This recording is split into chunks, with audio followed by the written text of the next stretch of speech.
Chers téléspectateurs, vous êtes sur Canal 3 Monde et aujourd'hui nous sommes à Sciences Po, c'est-à-dire l'école des sciences politiques à Paris, où se déroule le forum Diversité et Performance.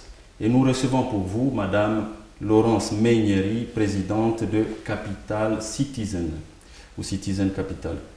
Qu'est-ce que fait Capital Citizen? Alors, Citizen Capital est un fonds d'investissement qui finance des PME, des petites et moyennes entreprises, en fonds propres pour les accompagner dans leur développement. Alors, quelle est la particularité de Citizen Capital? C'est que nous intégrons des critères extra-financiers dans notre analyse, c'est-à-dire quand une entreprise vient nous voir, nous allons regarder non seulement son potentiel économique, son potentiel de développement, mais aussi nous allons privilégier les entreprises qui sont soit implantées dans des zones défavorisées, soit dirigées par ce qu'on appelle des minorités visibles, ou des dirigeants issus de l'immigration ou de l'outre-mer, ou des entreprises dont l'activité a un impact social fort. C'est ce qu'on appelle, un fonds d'investissement qui est inspiré de l'expérience anglo-saxonne, qu'on nomme les Social Venture Funds, qui cherchent à la fois à avoir un impact social et à générer une performance financière, c'est-à-dire qu'on a un objectif de rentabilité. Donc nous finançons des entreprises qui sont plutôt petites, qui font entre 1 et 20 millions d'euros de chiffre d'affaires, qui cherchent autour du million d'euros, donc on ne finance pas de la création, on finance le développement de petites entreprises et on apporte des fonds propres à hauteur d'entre 500 000 et 1,5 million à peu près euros. Nos téléspectateurs sont africains, ils n'ont pas l'habitude de ces termes très techniques. En quoi consiste un fonds propre, un fonds d'investissement? Alors un fonds d'investissement, contrairement à une banque qui apporte du crédit, va apporter de l'argent au capital. C'est-à-dire qu'on devient associé de l'entreprise. En contrepartie, on amène de l'argent et on accompagne le dirigeant ou l'équipe dans le développement de la société. Et donc c'est une profession financière qui investit dans des entreprises évidemment dans lesquelles elle croit et dans des dirigeants dans lesquels elle croit pendant environ 5 ans, au terme desquels elle va sortir ou revendre, ou le dirigeant va vendre son entreprise, ou va réintégrer un autre actionnaire. Et pendant ce temps, on espère faire une plus-value du fait du développement de l'entreprise. Quel est le risque pour celui qui apporte son argent? Le risque est le même que le risque que prend le dirigeant dans son entreprise. Le risque, c'est de perdre son argent, puisque, contrairement aux banques encore qui apportent du crédit, qui prennent un risque limité, nous on va apporter du capital. Donc si l'entreprise dépose le bilan ou même ne croit pas, mais au contraire décroît, on perd l'argent qu'on a apporté. Vous dites à ceux qui financent le fonds, dans quoi vous investissez? Comment? Est-ce que les personnes qui investissent dans le fonds sont informés des secteurs dans lesquels le fonds investit? Oui, bien sûr. Quand nous avons créé ce fonds, nous sommes allés voir ce qu'on appelle des investisseurs institutionnels, qui peuvent être des grandes banques, assurances. Nos investisseurs actuels sont par exemple la Caisse des dépôts, la Banque postale et le groupe Caisse d'épargne. Et puis quelques investisseurs personnes physiques qui ont cru dans le projet et qui ont apporté de l'argent personnel. Donc plus on va dire des institutions qui ont... C'est essentiellement des institutions qui ont... qui ne courent pas un gros risque. Absolument. Et qui sont intéressés par le positionnement que nous avons, qui est non seulement de chercher à gagner notre vie, comme toute organisation, mais de privilégier certains types d'entreprises qui ont moins accès au capital que d'autres.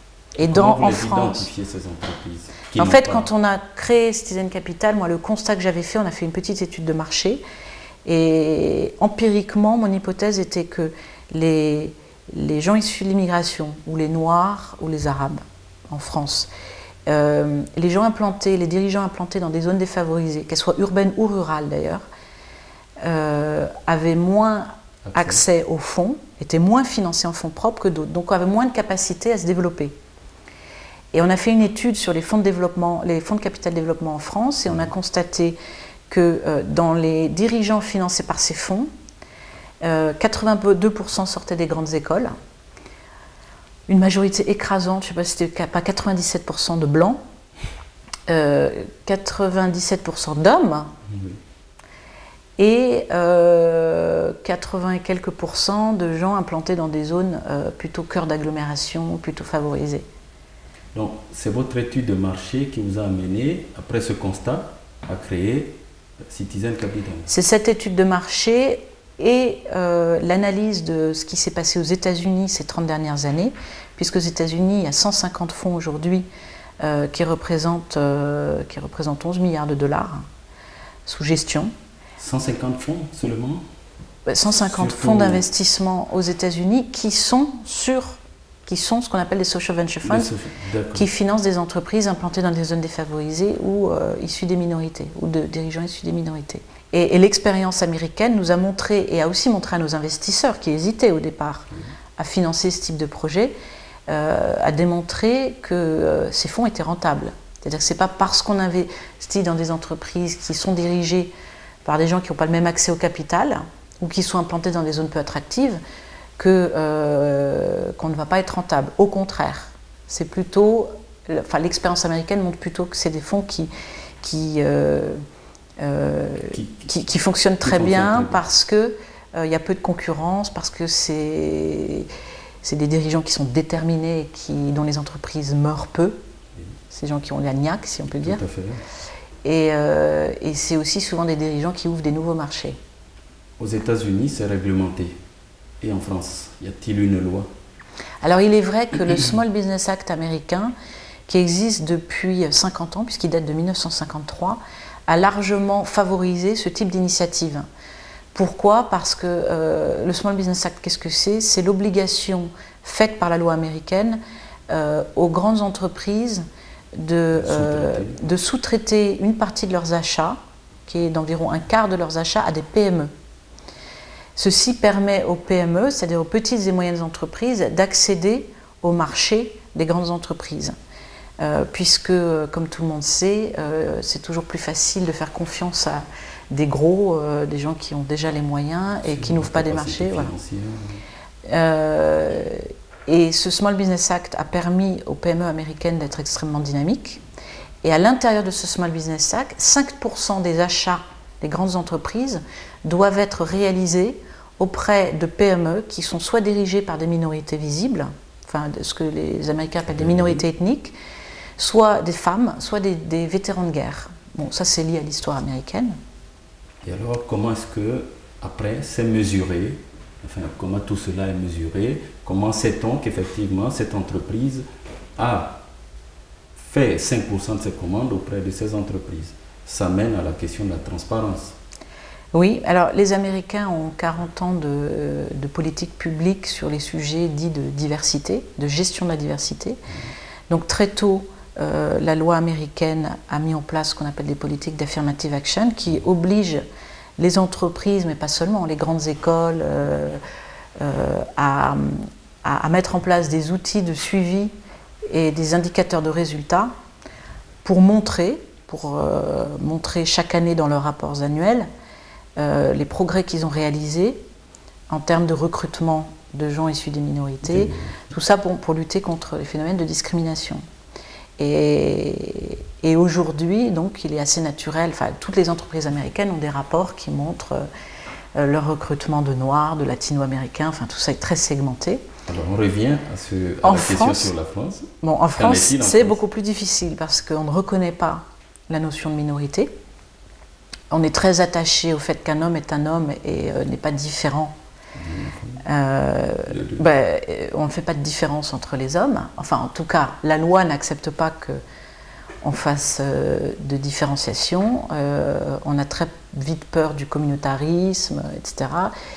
Et donc, la loi ne reconnaît pas ne permet pas au secteur privé de mettre en place des outils de suivi qui concernent la diversité ethnique. Autant on sait le faire pour le handicap, pour d'autres champs de la discrimination comme le handicap ou les femmes, ou même les seniors, autant sur la diversité ethnique, on refuse encore aujourd'hui de considérer que la loi refuse de reconnaître qu'il y a des Noirs, des Arabes, des gens d'origine ethnique différente.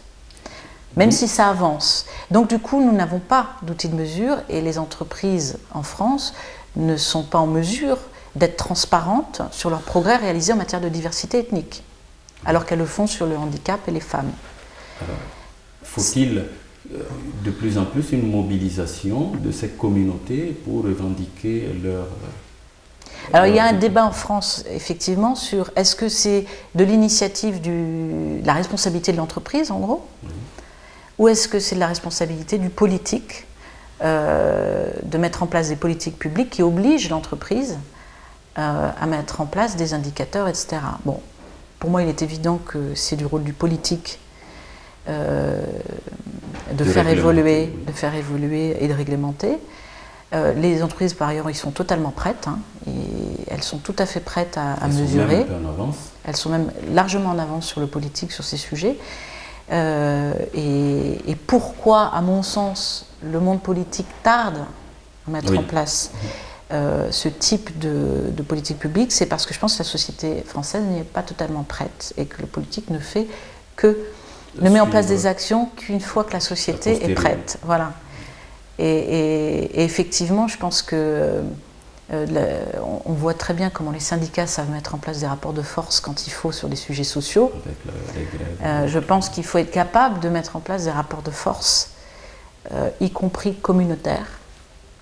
Je ne dis pas communautariste, je dis communautaire. Quelle différence faites-vous entre communautariste et communautaire?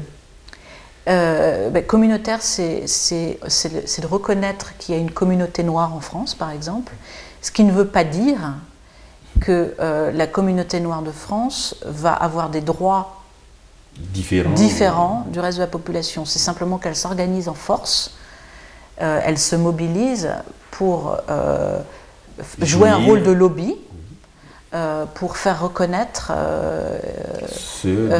voilà, en tant que pour faire progresser les politiques publiques qui pourraient remédier efficacement aux discriminations, par exemple.